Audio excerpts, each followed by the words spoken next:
नमस्कार। खरी खरी लेकर हाजिर हूं मैं सर्वमित्रा।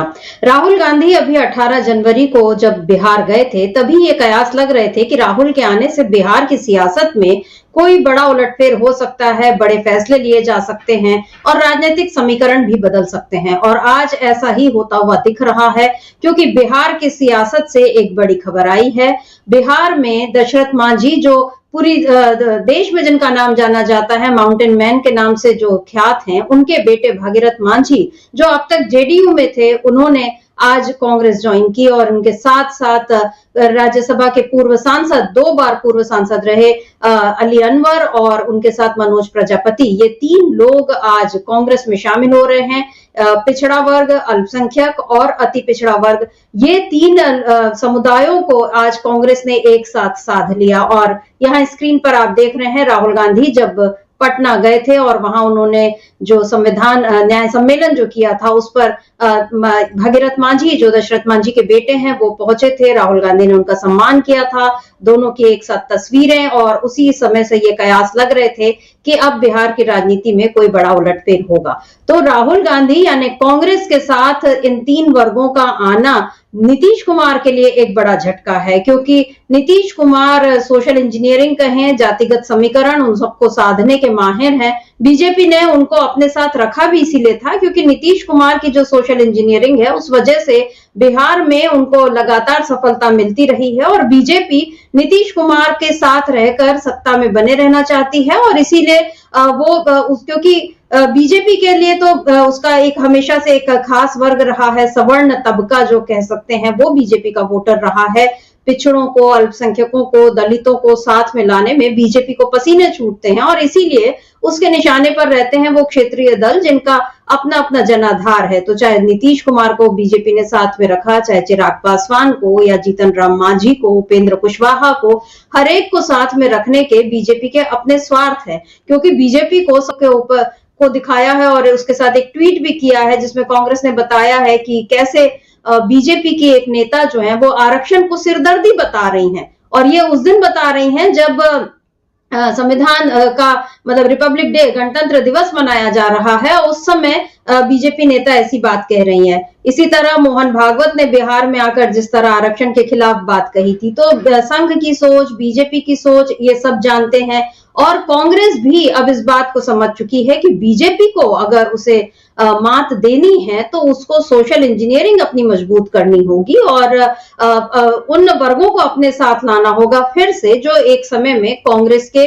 मजबूत आधार होते थे, कांग्रेस के बिल्कुल लॉयल वोटर जिसको कहते हैं, ईमानदार मतदाता या बिल्कुल समर्थक होते थे कांग्रेस के। और अब कांग्रेस फिर उसी राह पर चल पड़ी है। राहुल गांधी हर मंच से जिस तरह जातिगत जनगणना की बात करते हैं, जातियों को, पिछड़ी जातियों को, दलितों को, आदिवासियों को न्याय दिलाने की बात करते हैं, उससे जाहिर है कि राहुल गांधी अपने मिशन पर लगे हैं। और उसी मिशन के तहत राहुल गांधी जब पटना पहुंचे थे तो वहां उन्होंने ये बातें बताई थी कि कैसे पिछड़ों को, दलितों को रिप्रेजेंटेशन का, प्रतिनिधित्व का हक तो दे दिया गया है, लेकिन उनको सत्ता के लिए जो पावर चाहिए वो पावर देने से बीजेपी वंचित कर रही है और बड़ी चालाकी से ये काम कर रही है। राहुल गांधी ने उस 18 जनवरी को क्या कुछ कहा था उसको सुन लेते हैं। और आपको ये भी बता दूं कि राहुल गांधी आज अब दिल्ली चुनाव में वो उतर चुके हैं, उनकी तबीयत ठीक है, तो अब आज से उन्होंने प्रचार फिर से शुरू किया और आज सुबह वो पहुंचे वाल्मीकि मंदिर दिल्ली में और वहां पर वो काफी देर रुके। तो जाहिर है दिल्ली में भी जो दलित मतदाता हैं उनका भी ध्यान है कांग्रेस पर। और उसी तरह राहुल गांधी के साथ कल जब वो महू में जय बापू जय भीम जय संविधान रैली के लिए पहुंचे थे, तब काशीराम जी की छोटी बहन स्वर्ण कौर वो पहुंची थी और वहां उन्होंने जिस तरह राहुल गांधी को अपना आशीर्वाद दिया।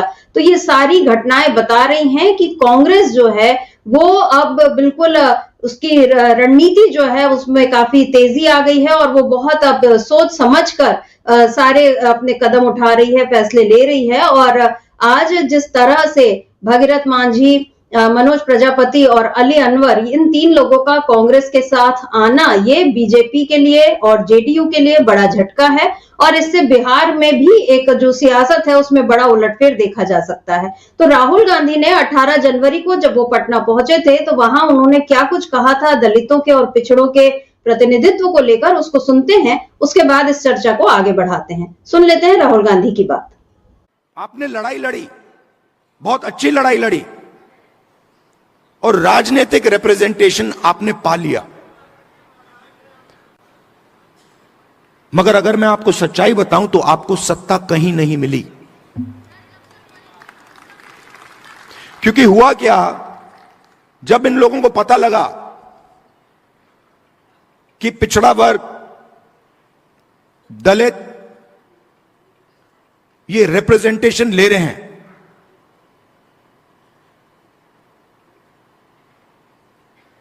तो इन्होंने रिप्रेजेंटेशन आपको दे दी मगर पावर कहीं और ले गए।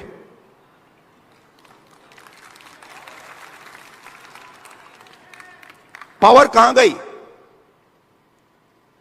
Power Adani Ambani, power RSS, हर संस्था में अपने लोगों को डाल देते हैं। मैंने लिस्ट बनाई, आरएसएस के जो अपॉइंटीज हैं, हजारों अपॉइंटीज होते हैं सरकार में, बोर्ड, कॉर्पोरेशन, गवर्नर, हजारों होते हैं। मैंने लिस्ट निकाली, ये आरएसएस सत्ता के सिस्टम में किसको डाल रहा है। उसमें आपको एक पिछड़े वर्ग का नहीं मिलेगा, एक दलित नहीं मिलेगा, एक आदिवासी नहीं मिलेगा।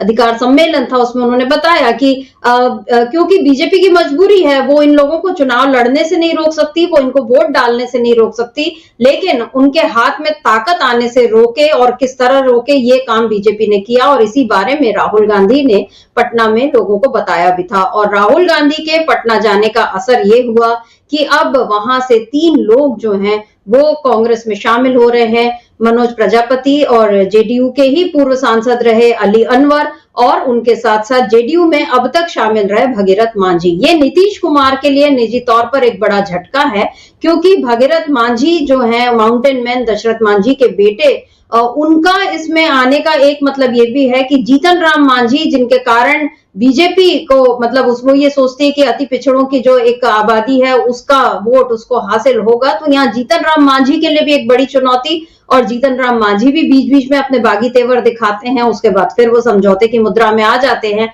लेकिन भगीरथ मांझी के कांग्रेस में आने से मांझी समुदाय को एक बड़ा संदेश गया है और उसको एक ताकत का एहसास नए सिरे से कराया गया है। तो बिहार की सियासत में किस तरह से हो रहा है उलटफेर, और अभी जब चुनाव की घोषणा होगी और चुनाव होते होते तक कांग्रेस की ये रणनीति किस तरह बीजेपी को और नीतीश कुमार को कर देगी परेशान, आज इसी पर हम खरी खरी चर्चा करते हैं। हमारे साथ जुड़े हुए हैं डॉक्टर राकेश पाठक जी। जी नमस्कार, स्वागत आपका इस कार्यक्रम में।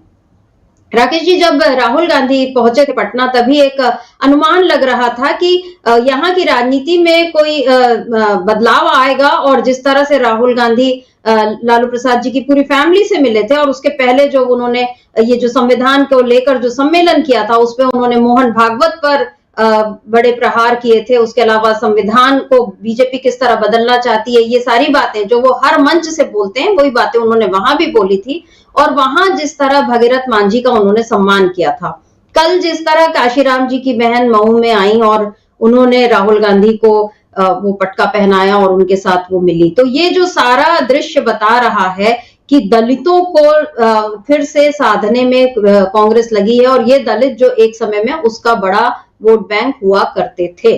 और कांग्रेस की भी नीति, मतलब उसने, राहुल गांधी हमेशा आरक्षण की बात बढ़ाने की बात करते रहे हैं। ऐसे समय में ये जो आज घटनाक्रम हुआ है, इसको आप किस तरह से देख रहे हैं? इससे बिहार की राजनीति में क्या बदलाव आ सकता है?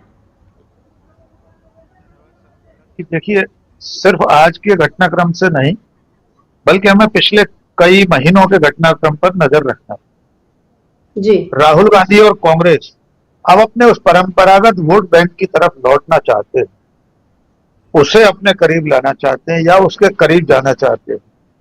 जो आजादी के बाद दशकों तक कांग्रेस का स्थायी वोट बैंक था, उनमें दलित, आदिवासी, पिछड़े इसी क्रम से कांग्रेस के बेहद करीबी रहे। देश की आदिवासी आबादी और दलित आबादी तो लगभग इंदिरा गांधी और राजीव गांधी के समय तक कांग्रेस के साथ खुलकर थी।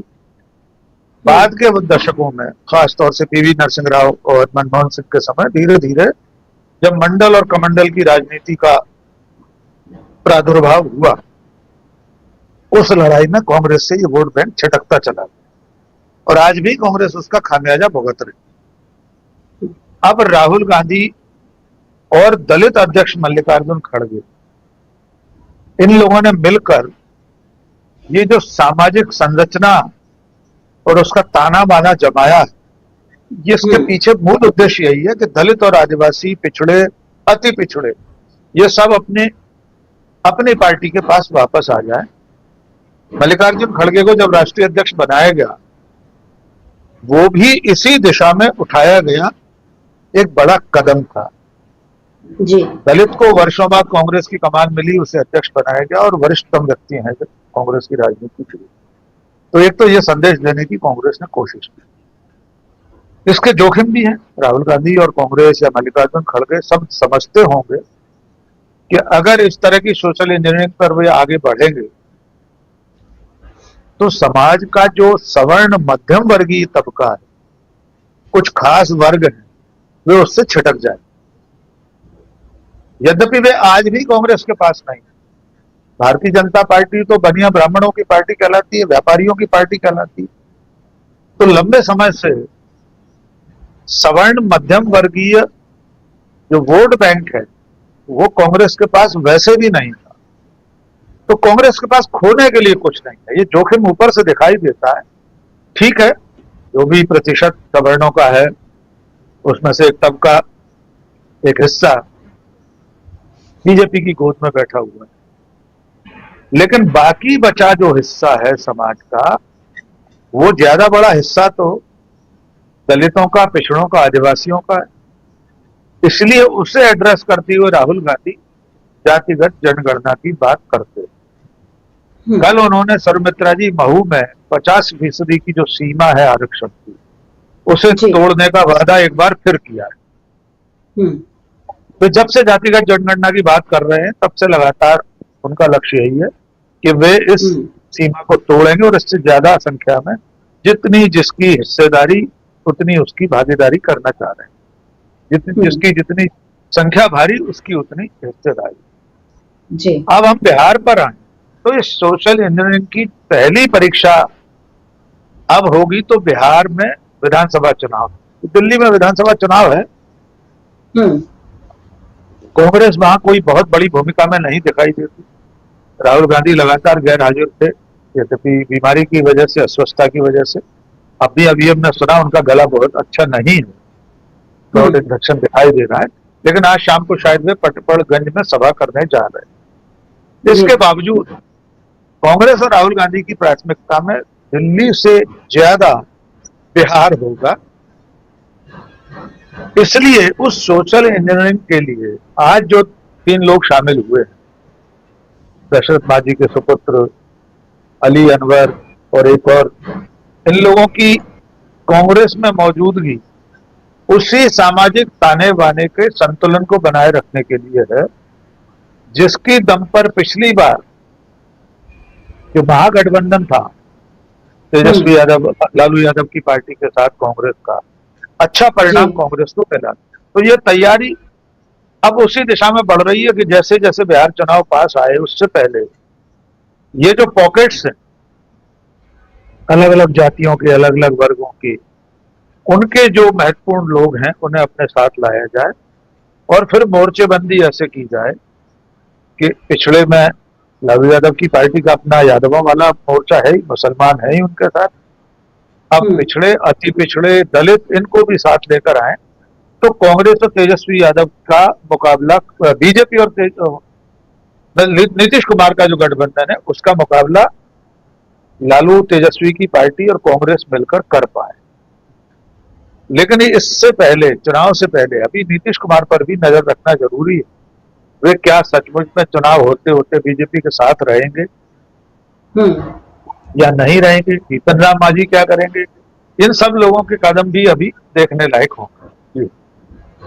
जी, बिल्कुल। और हम अपने दर्शकों को बता दें कि बिहार में जो जातिगत जो समीकरण जो है उसमें 19% ये माना जाता है कि दलितों की वो आबादी, उनके वोट हैं 19%, और 36.01% के साथ अति पिछड़ा वर्ग जो है वो सबसे बड़ा वोट बैंक माना जाता है, और ओबीसी जो है वो 27.12% है, और इसमें भी 14.26% जो है वो यादवों के पास है, और यादव वोट जाहिर तौर पर आरजेडी के साथ जाते हैं, उसमें से कुछ इक्का दुक्का अलग हो तो अलग बात है। तो इसका मतलब कि जो जातिगत समीकरण जो बता रहे हैं, और ये जो प्रतिशत हम देखते हैं कि मतलब 36%, 19%, 27%, तो ऐसा लग रहा है कि वोटर्स का एक बड़ा तबका जो है उसको कांग्रेस ने साधने की शुरुआत कर दी है। और जो सोशल इंजीनियरिंग की बात कर रहे हैं, तो अभी आपने बिल्कुल सही कहा कि अब नीतीश कुमार क्या करेंगे, जीतन राम मांझी क्या करेंगे।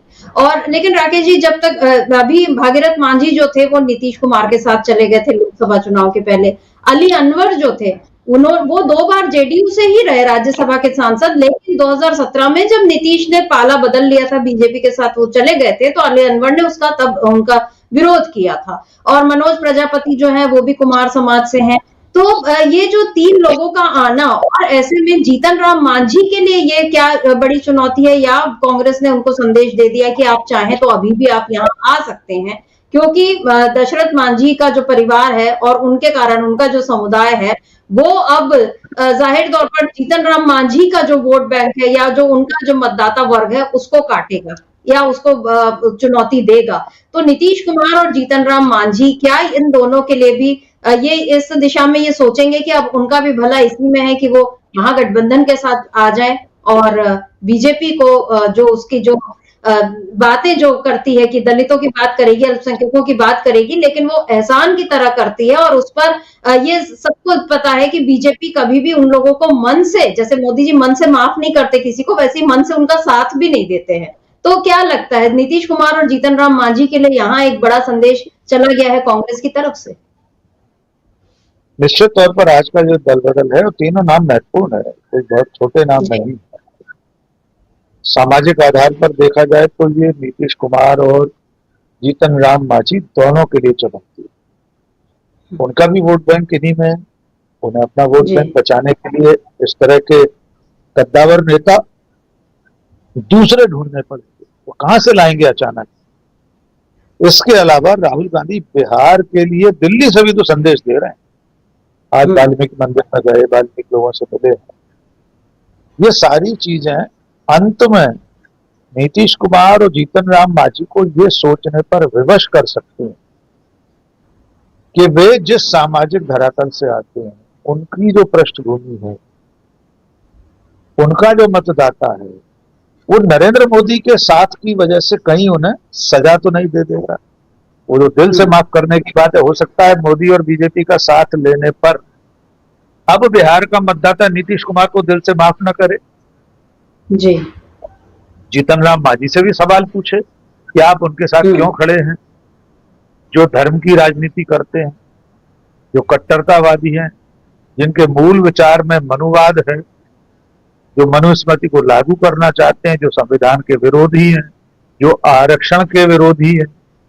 आपने बहुत सही याद दिलाया, गुजरात की प्रदेश सचिव है भारतीय जनता पार्टी की नौकाबेन पटेल, वे तो मंच से कह रही हैं कि आरक्षण सिरदर्द बन चुका है और हम राजनीतिक कारण से इसे खत्म नहीं कर पा रहे। यानी भारतीय जनता पार्टी की मंशा है आरक्षण को खत्म करने की, और वो सर्वविदित है, अब किसी से छुपा नहीं। अभी लोकसभा चुनाव में 2024 के बीजेपी के कम से कम आधा दर्जन लोकसभा प्रत्याशियों ने, जिनमें से कुछ सांसद थे, साफ कहा था 400 सीटें दिलवाइए, संविधान बदल दें। वो लल्लू सिंह अयोध्या फैजाबाद के सांसद बीजेपी के, चुनाव हार गए। यानी बीजेपी की इस मंशा को अब अगर दलित आदिवासी पिछड़े नहीं समझेंगे तो कब समझेंगे कि भारतीय जनता पार्टी उनका आरक्षण खत्म करना चाहती है, उनका अधिकार समाप्त करना चाहती है। और जब वे ये पूछेंगे तो वे नीतीश कुमार से भी पूछेंगे, वे जीतन राम मांझी से भी पूछेंगे कि आप उस पार्टी के साथ गलबहियां करके सरकार में क्यों हैं जो दलितों, पिछड़ों, आदिवासियों का हक छीनना चाहती है। जी। जो संविधान को खत्म करना चाहती है। और जब समाज से ऐसे सवाल उठेंगे तब नीतीश कुमार और जीतन राम मांझी की नींद हराम होगी। अभी तो हो सकता है वे सत्ता के मद में निश्चिंत हो कि हम तो सरकार में हैं, हम फ्रीबीज बांटकर और वैसी लाडली बहना और मैया टाइप ऐसी योजनाओं को घोषित करके लोगों को लुभा लेंगे, संतुष्ट कर देंगे। लेकिन बिहार परिवर्तन की भूमि है। बिहार ने हमेशा जब भी करवट बदली है, देश ने भी करवट बदली। जेपी के आंदोलन से लेकर अब तक हर बार बिहार ने देश को दिशा दिखाई। तो अब ये चुनौती बिहार के नागरिकों, मतदाताओं के सामने भी है कि वे तो तय करें कि वे किन लोगों को चुनना चाहते हैं। उन्हें जो संविधान और आरक्षण को खत्म करना चाहते हैं, जो लोकतंत्र के दुश्मन हैं, या उन्हें जो लोकतंत्र को बचाने की लड़ाई करते हैं, जो उनके लिए आरक्षण को बचाने की लड़ाई करते हैं। जी। तो मुझे लग रहा है कि कांग्रेस और राष्ट्रीय जनता दल, लालू यादव की पार्टी, ये सधे हुए कदमों से ठीक दिशा में आगे बढ़ रहे हैं। और उसकी पहली सीढ़ी सामाजिक संरचना है, सोशल इंजीनियरिंग। आज के इस दल बदल को उसी परिप्रेक्ष्य में देखा जाना चाहिए। जी जी, सोशल इंजीनियरिंग की तरफ कांग्रेस ने बिल्कुल सही कदम उठाया है। और जो गुजरात की जो बीजेपी नेता नौकाबेन, उनका जो जिक्र हम कर रहे थे, उनका एक वीडियो भी कांग्रेस ने भी आज जारी किया और उसके साथ एक ट्वीट भी किया है। उसको देख लेते हैं, उस वीडियो को भी और उस ट्वीट को भी। वीडियो में हालांकि वो गुजराती में बोल रही है, लेकिन जो बोल रही है उसका हिंदी तर्जुमा भी, अनुवाद भी उसमें दिया हुआ है। तो देख लेते हैं कि नौकाबेन पटेल ने बनासकांठा में, गुजरात में 26 जनवरी के दिन क्या कुछ कहा और किस तरह वो आरक्षण को सिरदर्दी बता रही हैं।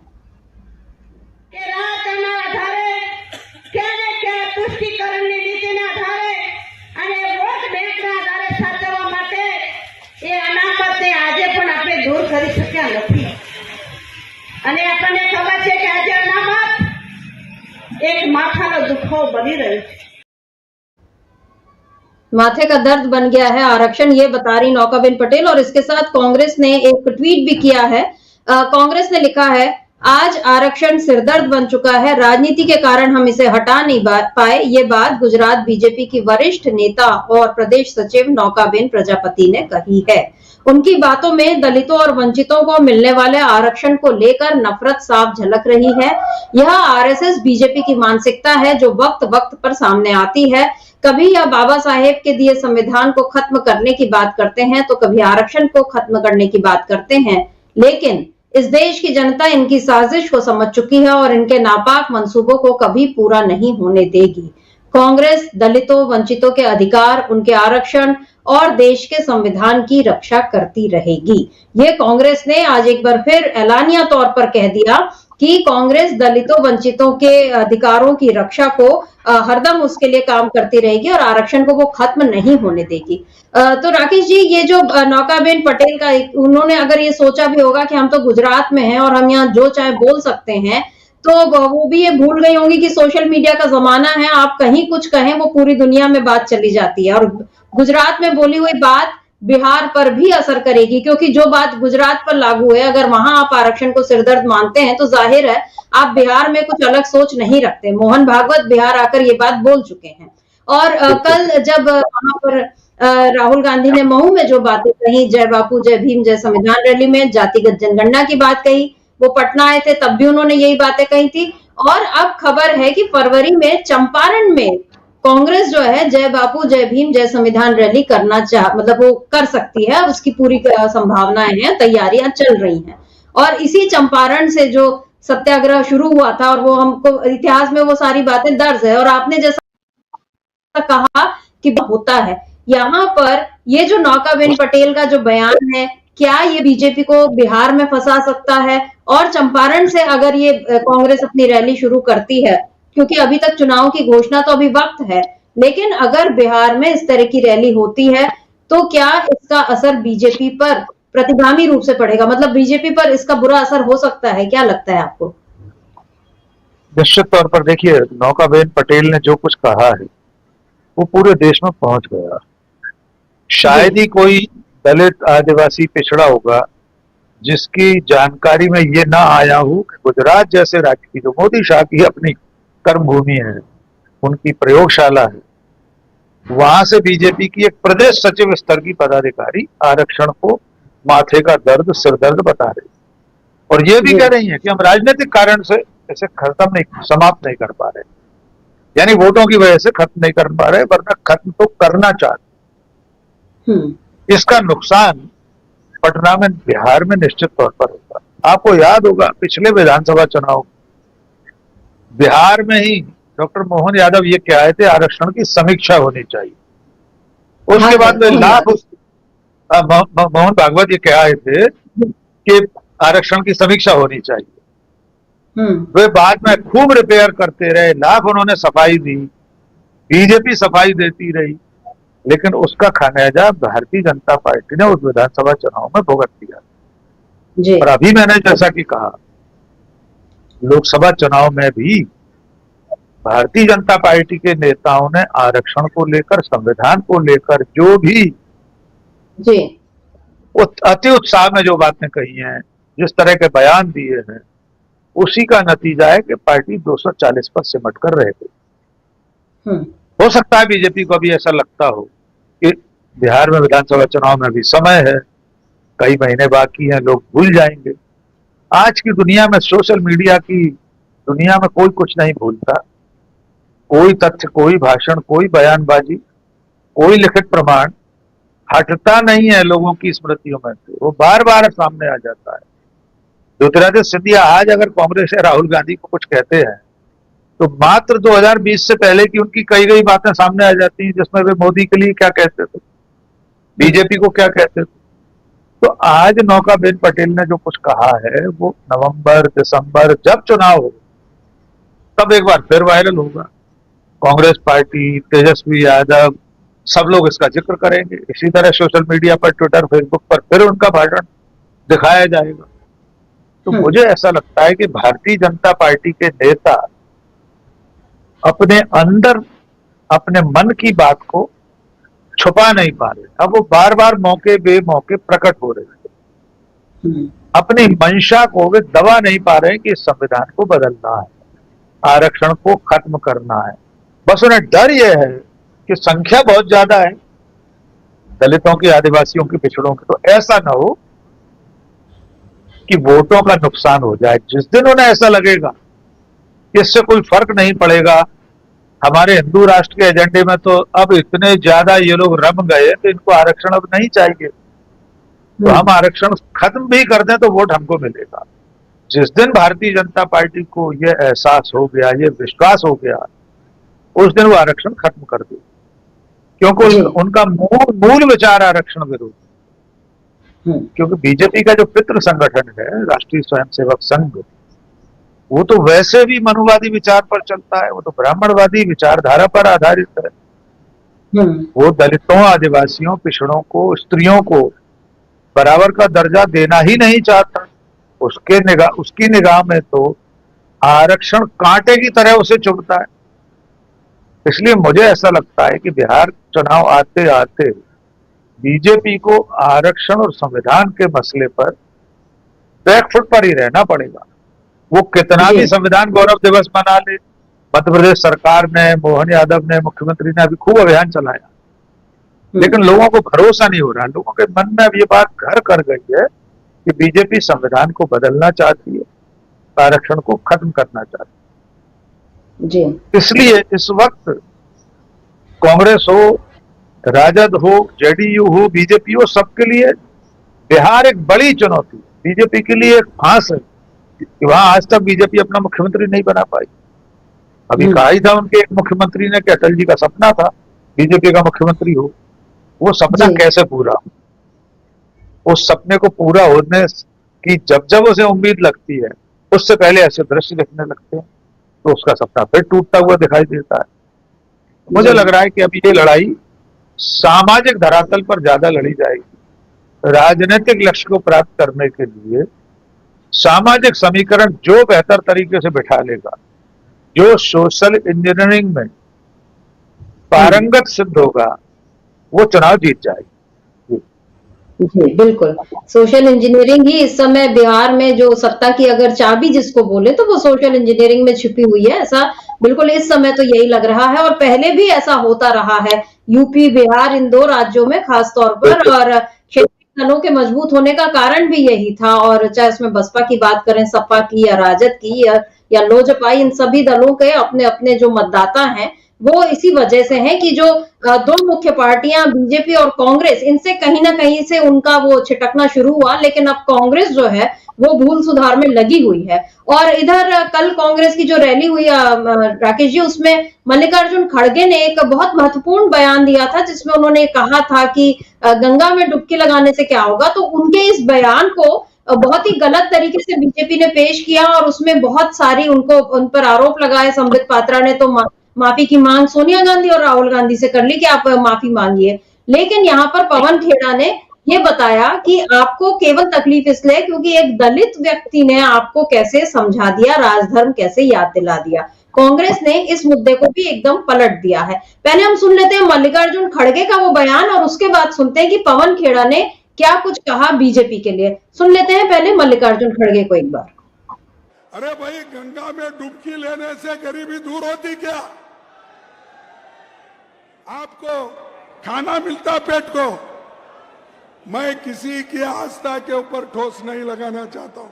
अगर किसी को दुख हुआ तो मैं माफी चाहता हूं, लेकिन आप बताइए, अरे जब बच्चा भूखा मर रहा है, बच्चा स्कूल में नहीं जा रहा है, मजदूरों को मजदूरी नहीं मिल रही है, जब ये है तो ये लोग जाकर हजारों रुपए खर्च करके कंपटीशन पे डुबकियां मार रहे।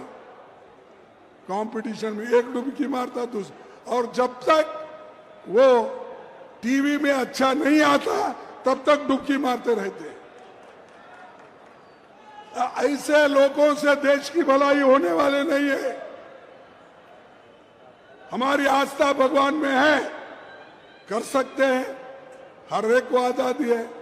तुम रोज पूजा करते हो, घर में हर आदमी हर महिला पूजा करके बाहर निकलती है, कोई एतराज नहीं है।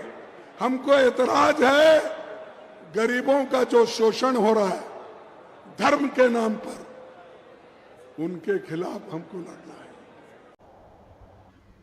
राकेश जी मल्लिकार्जुन खड़गे की इस पूरी बात में एक भी शब्द एक भी बात आपत्तिजनक नहीं है। उन्होंने पहले ही माफी भी मांग ली कि अगर मेरी बात से किसी को ठेस पहुंचे और मेरा इरादा वो नहीं। और जो सवाल उन्होंने उठाया कि गंगा में डुबकी मारने से क्या भूखे का पेट भर पाएगा या बच्चों को न्याय मिलेगा या बाकी जो भी जरूरी चीज, क्यों याद दिला दिया उन्होंने कि सरकार का काम क्या है। आप कंपटीशन लगा के डुबकियां मत मारिए, आप काम करिए और पूजा पाठ आपको जो करना है वो करिए, उसमें हर्ज नहीं है। लेकिन खड़गे जी का ये बोलना बीजेपी ने तुरंत उसको एक मुद्दे की तरह लपका और उसको उस पर जो है दुष्प्रचार उनका शुरू हो गया। तो यहाँ पर पवन खेड़ा ने कुछ बातें बहुत जरूरी कही हैं और किस तरह से बीजेपी को घेर लिया है उसके अपने ही दाव में। सुन लेते हैं पवन खेड़ा ने क्या कहा, उसके बाद चर्चा को आगे बढ़ाते हैं। दिलाया मल्लिकार्जुन खड़गे जी ने कहा कि धार्मिक रीतियों के पीछे छिपकर आप राजधर्म से बच के भाग नहीं सकते, वो सबसे बड़ा अपराध होता है, वो पाप होता है। तब से भारतीय जनता पार्टी के तमाम लोगों की दाढ़ी में तिनका है, सब बिलबिला रहे हैं। तो आप मानते हैं ना कि आप राजधर्म का पालन नहीं कर रहे। यही तो हम आपको याद दिला रहे हैं, बार बार याद दिला रहे हैं, राजधर्म की पालना कीजिए। आपको क्या आपत्ति है कि एक बहुत बड़े दलित नेता ने आपको राजधर्म याद दिला दिया? क्या दुख है आपको, क्या परेशानी है आपको? क्या उनकी जाति से परेशानी है? जो उन्होंने कहा वो तो हमारे वेदों ने कहा है, जो उन्होंने कहा वो तो कौटिल्य का अर्थशास्त्र कहता है, जो उन्होंने कहा वो महाभारत कहती है, जो उन्होंने कहा आप जिसको बहुत पढ़ते हैं, जिसको आप संविधान से भी ज्यादा महत्वपूर्ण मानते हैं, मनुस्मृति भी कहती है। फिर भी आपको आपत्ति है।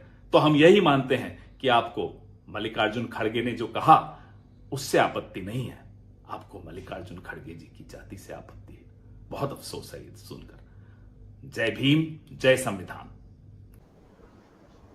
राकेश जी क्या कहेंगे? पवन खेड़ा ने बिल्कुल मुद्दे को एकदम उस दिशा में ले गए जहां पर चर्चा हो सकती है और जहां पर बीजेपी फंस सकती है, क्योंकि राजधर्म की बात उन्होंने की और बताया था कि जो भीष्म पितामह ने युधिष्ठिर को भी यही सिखाया था, कौटिल्य ने यही, उसमें जो अर्थशास्त्र में उन्होंने यही बात लिखी है, मनुस्मृति में भी राजधर्म की बात है कि आप राजा का जो धर्म है वो प्रजा के सुखों का ख्याल रखना है। और हालांकि लोकतंत्र है, राजा और प्रजा की बात नहीं होनी चाहिए, लेकिन अगर मोदी को वही जुबान समझ में आ रही है तो पवन खेड़ा ने उसी तरह से बताया है।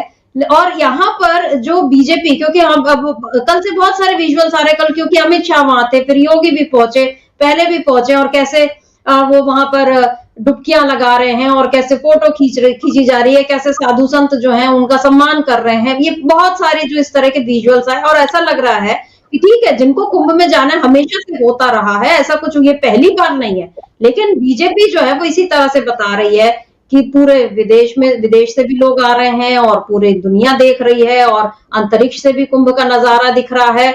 तो कुंभ करके जरूरी मुद्दों से ध्यान भटका रही है बीजेपी। कांग्रेस ने उसको वही मुद्दे याद दिला दिए, तो बीजेपी को बुरा इसलिए लग गया क्योंकि खड़गे जी दलित है। ये बात पवन खेड़ा ने कही है, क्या कहेंगे इस बात पर? देखिए, भारतीय जनता पार्टी और उसके समर्थक तो सुई की नोक बराबर बात से भी आहत हो जाते हैं।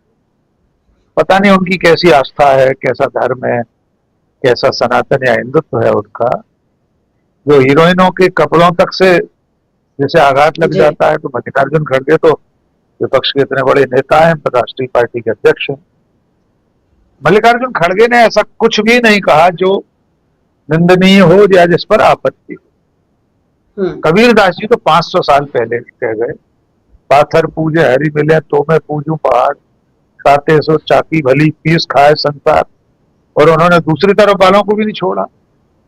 काकर पाथर जोड़ के मस्जिद लई बनाए, ताचड़ मुल्ला बांग दे, क्या बहरा हुआ खुदाए। तो इन उत्सवों से किसी को ऐतराज नहीं, लेकिन सरकार ये ढिंढोरा पीटे कि वही सब कुछ कर रही है, वो न्योता देने जाए, मुख्यमंत्री न्योता दे रहे हैं कुंभ का। इससे पहले कभी सरकारों ने न्योता नहीं दिया। जब ये संचार के साधन नहीं थे, आवागमन के साधन नहीं थे, तब भी पूरे देश में लोग पंचांग से याद रखते थे अगला कुंभ कब है, कब शुरू होगा, कौन सी पूर्णिमा से शुरू होगा, कब खत्म होगा। सब उस समय लोगों की स्मृतियों से में रहता, कोई न्योता नहीं देता। कुंभ का कोई आयोजक नहीं होता, सरकार उसकी आयोजक नहीं हो सकती, आप प्रबंध करेंगे। एक लोक कल्याणकारी राज्य में, वेलफेयर स्टेट में, जहां लोग ज्यादा संख्या में जा रहे हैं, सरकार की जिम्मेदारी है व्यवस्थाएं करना। अगर पार्टी की आम सभा होती तब भी तो सरकार पुलिस लगाती है, तहसीलदार लगाए जाते हैं, सारा इंतजाम करती है, तो स्थानीय प्रशासन के लोग करते हैं। लेकिन सरकार अपनी उन वास्तविक जिम्मेदारियों से तो अपने आप को अलग नहीं कर सकती जो शिक्षा, स्वास्थ्य, भोजन, इन सब चीजों की बात मल्लिकार्जुन खड़गे कर रहे हैं। उन्होंने गलत नहीं कहा कि डुबकी लगाने से बच्चे का पेट नहीं भरेगा, उसे शिक्षा नहीं मिलेगी, उसके स्वास्थ्य का इंतजाम नहीं होगा। आप बेशक डुबकी लगाएं, कुंभ में जाएं, रोज पूजा करें, किसी ने नहीं रोका। हमारा संविधान सबको यह अधिकार देता है, लेकिन उसकी आड़ में धर्म का राजनीतिकरण करना, धार्मिक आयोजन, धार्मिक विषयों के जरिए एक वर्ग विशेष को साधना और दूसरे वर्ग पर निशाना साधना, ये तो धर्म नहीं कहता। और सचमुच में जिस दृश्य का आपने संक्षेप में जिक्र किया, देश के गृह मंत्री कुंभ में डुबकी लगा रहे हैं, 4 महामंडलेश्वर उनको उनका जलाभिषेक कर रहे हैं। ये तो दृश्य पहली बार देखा गया। यानी धर्म और आध्यात्म राजनीति की शरण में शरणागत हो गए, जबकि राजनीति धर्म की शरण में आती है। राजनेता धर्म गुरुओं से मार्गदर्शन लेते हैं, उनका आशीर्वाद लेते हैं। यहाँ तो 4 महामंडलेश्वर और एक और पता नहीं कौन से पदाधिकारी हैं, वे गृह मंत्री का जलाभिषेक कर रहे हैं। मानो गृह मंत्री न हुआ, कोई धर्म ध्वजा धारक हो गया, धर्म ध्वजा वाहक हो गया। तो ये भी सनातन धर्म के लिए खतरा है कि जब धर्माध्यक्ष, धर्म के बड़े बड़े प्रतिनिधि, धर्माचार्य राजनेताओं के शरणागत हो जाएं, तो इससे धर्म का भी नुकसान। मुझे लग रहा है कि मल्लिकार्जुन खड़गे के बयान से बीजेपी को तकलीफ ही इस बात की हुई है कि वो जो कुंभ का राजनीतिक उपयोग कर रही थी, राजनीतिकरण कर रही थी, उस पर एक दलित अध्यक्ष ने, विपक्ष की पार्टी के एक दलित अध्यक्ष ने सवाल पूछे। उन्होंने सवाल ही तो पूछे, उन्होंने मना नहीं किया कि आप कुंभ नहीं जाएं। ये और पवन खेड़ा ने ठीक कहा, हमारे सारे धर्म ग्रंथों में यही बातें लिखी गई। एक भी वेद पुराण ऐसा नहीं है जो ये कहता हो कि जो शासक है वो प्रजा को भूखों मरने छोड़ दे और गंगा में डुबकी लगाने की बात करे। इसी कुंभ के लिए तो अकबर ने व्यवस्थाएं की थी, मुगल सम्राट अकबर ने घाट बनवाए थे, तमाम इंतजाम किए, तमाम राजे रजवाड़ों ने किए थे। इसका अर्थ ये नहीं है कि लोकतंत्र में, इस लोकशाही में जो जनता का प्रतिनिधि है, जनता ने जिसे चुनकर प्रधानमंत्री बनाया है, वो डुबकी लगाकर अपने कर्तव्य को भूल जाए। वो भूल जाए कि उसने वादा किया था 2 करोड़ लोगों को रोजगार देने का। वो भूल जाए कि इस देश में सबसे ज्यादा खतरनाक स्तर पर पहुंची हुई महंगाई है, रुपए का अवमूल्यन हो चुका है। यही तो मल्लिकार्जुन खड़गे याद दिला रहे हैं। इसमें हिंदू धर्म कैसे आहत हो गया, इसमें हिंदू धर्म या सनातन धर्म का अपमान कहां से हो गया? कुछ भी गलत नहीं कहा है जी।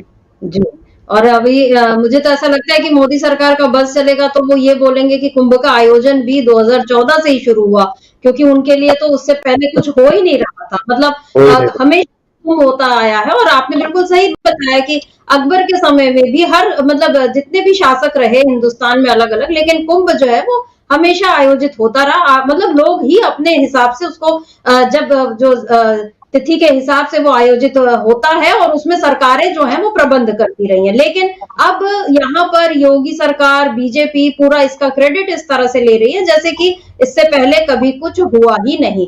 और जो पवन खेड़ा की जो बात है कि मल्लिकार्जुन खड़गे दलित हैं और उन्होंने याद दिला दिया आपको राजधर्म, इसलिए आपको तकलीफ हो रही है, ये बात भी काफी हद तक सही लगती है। क्योंकि अभी अखिलेश यादव जब गए थे तब उन्होंने भी ये कहा था कि ये कुंभ है, यहाँ पर लोग आते हैं अपनी आस्था से डुबकी लगाते हैं, आप इसको वाटर स्पोर्ट मत बनाइए। उन्होंने ये कहा था कि कंपटीशन कर रहे हैं कि मैं इतनी डुबकी और आप इतनी डुबकी, तो ये वाटर स्पोर्ट यहाँ पर मत बनाइए। अखिलेश यादव ने जब यह बात कही तब तो बीजेपी ने उस तरह से रिएक्ट नहीं किया।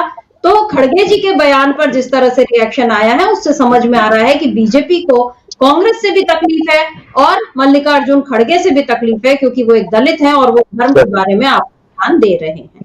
तो बीजेपी की तकलीफें अपनी जगह, लेकिन अब ऐसा लग रहा है जिस बात से हमने चर्चा की शुरुआत की थी कि बिहार की सियासत में आज जो घटना हुई है और जो पहले से भी चीजें चली आ रही हैं उसमें ऐसा लग रहा है कि बीजेपी को तकलीफ उसकी जो है अभी और बढ़ेगी। अभी उसके लिए परीक्षाएं और हैं, क्योंकि सोशल इंजीनियरिंग में एंटायर पॉलिटिकल साइंस कितना मददगार साबित हो सकता है ये देखना होगा। क्योंकि फिलहाल राहुल गांधी, कांग्रेस, लालू जी, आरजेडी, ये सारे लोग मिलकर सोशल इंजीनियरिंग को साधने में लगे हुए हैं और आज उसमें एक बड़ी कामयाबी कांग्रेस को मिली है। तो आने वाले वक्त में बिहार की सियासत में और क्या बदलाव आता है इस पर भी नजर रहेगी। आज इस चर्चा को यहीं रोकते हैं। राकेश जी, बहुत बहुत शुक्रिया, और शुक्रिया आप तमाम दर्शकों का जो आप हमारे साथ जुड़े और आपने इस चर्चा को ध्यान से सुना। आगे भी आप बने रहिए डीबी लाइव के साथ और देखते रहिए डीबी लाइव। नमस्कार।